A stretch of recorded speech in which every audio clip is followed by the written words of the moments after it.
سلام دوستان، وقتتون بخیر. به کانال من خوش اومدید. تو این ویدیو میخوایم بریم سراغ برداشت توکنای میجرمون، اینکه چجوری از ایدراپ بفرستیمش توی تونکیپر و بعد از اون اگه خواستیم بفروشیم و نقدش کنیم بفرستیم توی صرافی ایرانی مثل رمزینکس. در انتهای ویدیو میخوام بپردازم به صحبت‌های آقای پاول دوروف در مورد ایدراپ میجر، صحبت‌هایی که کرده و یه جورایی انگار یه سیگنال هولد داده در مورد این ایدراپ. مرسی که از کانال من حمایت میکنید و با من همراه هستید. برای انتقال توکن‌های میجرتون به تونکیپر شما باید از ربات توکن تیبل استفاده کنید. اول از همه چی میریم آدرس تونکیپرمون رو چک میکنیم با خود تونکیپر، اون ولیتی که ما بهش وصل کردیم حروف آخرش چک میکنم و میبینم که اوکیه. خب حالا برمیگردیم روی دکمه آبی رنگ میزنیم، میگه که ما برای انتقال از تون تیبل استفاده میکنیم، برای داگز هم از همین ربات استفاده میشد و کارمزد ما 13 صدم تونه که اینو دروغ میگه، مقدارش این نیستش. جلوتر با هم بررسی میکنیم. توکن تیبل رو باز میکنیم، وقتی باز میشه این تیکش رو بزنید که میگیم با قوانین ایناش اوکی هستیم و اینجا اتصال به ولت میخواد، به همون ولتی که میجر وصل کردید دقیقاً به همون وصلش کنید. خب حالا برمیگردید دوباره توی تلگرام که بریم توی ربات توکن تیبل. خب اون بالا میبینید، اون بالا آدرس ولتمون رو به اون نشون میده و میگه که شما 9.42 تا میجر داری.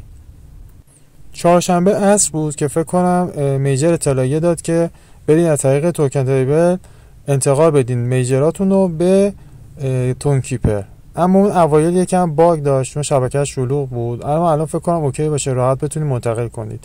راستی توی ولت میجرتون حداقل نیم تون داشته باشید. جلوتر بهتون میگم چرا، چون این میگه که من 13 صدم ازتون کارمزد میخوام، ولی وقتی شما کلیم میکنید میبینید تقریبا 41 صدم میگه که باید داشته باشین، اما یه مقدارشو بهتون برمیگردونه و آخر سر کلا 0.3 تون ازتون کم میشه. نمیدونم این کارش چیه، اصلا نتونستم درک کنم دلیلش چیه. خب من انتقال دادم، تیک خورد. حالا دوباره برمیگردیم توی تلگرام و این یه ذره صبر میکنیم، حدوداً 30 ثانیه طول میکشه، انجام میشه و میگه که یو کلیم، شما 9 تا توکن تو کلیم کردی. و هنگامی که میاید داخل تونکیپر میبینید که میجراتون اینجا بهتون نشون میده. من 9.42 تا میجر داشتم و یه نکته جالبش اینه که قیمتش هم قبل لیستینگ زده. الان ساعت 12 ظهر، 3.5 ساعت حدودا مونده تا لیستینگش و قبل لیستینگ یه قیمتی رو زده که $0.5. اگه $0.5 باشه واقعا فاجعه است، چیزی بهمون نمیرسه و من امید خیلی زیادی هم ندارم چون این ایدراپ زیاد اخلاق و رعایت نکرد، خیلی پولکی بود. نمودارش رو نکنیم، من بزنم روی دیلی. دیشب من داشتم انتقال میدادم، تا ساعت 3 بامداد قیمتش 1.41 بود. یه دفعه افت شدیدی کرد و رسید به $0.5. احتمالا وقتی که میجرم لیست میشه یه کورس شدیدی بین کاربرا میفته که سریع چه میدونم نقدش کنن، بفرستن صرافیاشون یا سواپش کنن به تون و تتر و اینا. حالا تصمیم شما هرچی هستش یه تصمیم شخصیه با مسئولیت خودتون. منم هنوز نمیدونم دقیقاً چه کار خواهم کرد، یه ذره دودل هستم بین اینکه یه قسمتیشو تبدیل کنم به تون یا اینکه نگرش دارم هولدش کنم در آینده. اما اگه خواستین صرافی ایرانی استفاده کنین که من اصلا صرافی ایرانی رو کلا میگم کنسله، ولی اگه دوست داشتین چیزی استفاده کنید، من توی رمزینکس دیدم که میجر رو سرچ کردم، حتی به فارسی هم شما بنویسید میجر تو قسمت بازارش براتون میاره، آماده گذاشته و حتی تو اینستاگرام هم گفته بود که ما میجر رو همزمان با صرافی‌های جهانی لیست خواهیم کرد.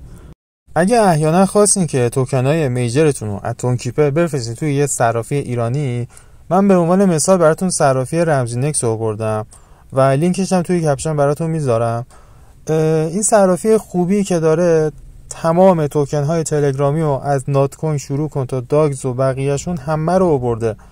مثلا یه صرافی مثل نوبیتکس یکی در میون عشقی بعضی توکن ها رو آورده مثل ایکس و داگز و همسته، ولی این صرافی همه رو آورده و حتی خیلی میم کوین هایی هستش که شما میخواین هولد کنید در آینده قیمتش بره بالا، بیشترشو میتونم بگم که آورده. مثلا صرافی خیلی معروف جهانی نیست اما دست کمی از اونا نداره.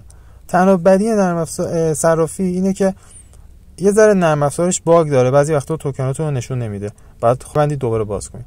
خب من زیاد دیگه نمیپردازم به تعریف از این صرافی. خواستین توکناتون رو واریز کنید اینجا، این قسمت توی خانه که هستین، توی خانه میرین توی واریز رمز ارز دیجیتال اینجا انتخاب میکنید. میبینید از الان میجر هم آورده، اینجا سرچ کنید میجر که من از قبل توی هیستوریم بوده، میجر اینجا هست. شبکه هم تون گوش کنید. برای واریز این رمز ارز نیاز دارید کامنت که همان تگ یا ممو نیز نام داره رو وارد کنید. در غیر این صورت تمام دارایی شما از دست خواهد رفت. برای این کار از بخش کیف پول رمزی نکس کامنت رو کپی و در قسمت کامنت در کیف پول مبدأ درج کنید. خب این نکته هم پس حواستون باشه دیگه. آموزش واضح و خود رمزی نکس بهتون گفت دیگه، میگه که تگا حتما بذارید و فراموش نکنید. خب من متوجه شدم و میزنم. خب این الان آماده است.